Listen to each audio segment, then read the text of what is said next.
قراره که برگر بخوریم. هیچ ایده‌ای ندارم که این چجور خوراکیه و داستانش چیه، فقط همینطوری برداشتم و از کسی هم نپرسیدم تا اینکه با هم بازش کنیم و کشفش کنیم. قشنگ یه برگر کامله.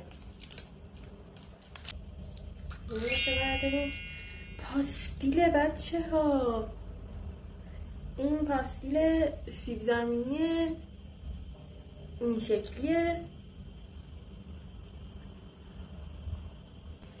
سیب زمینیش که خیلی خوشمزه بود. بریم سراغ طبقه بعدی.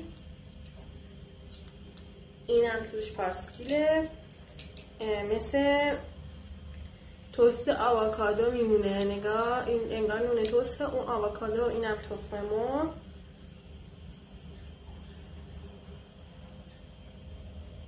اینم خوشمزه است. بریم سراغ طبقه بعدی.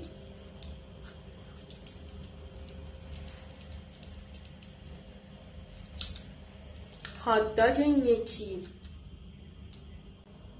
خیلی باحاله.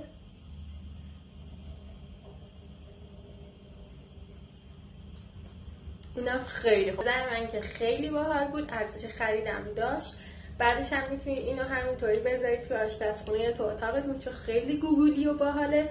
و اولین چیزی که منو جذب کرد همین پکیجینگش بود. همین دیگه هر جا دیدین بخرینش. خلاصه همین دیگه هر جا دیدین حتما بخرینش. خدافظ.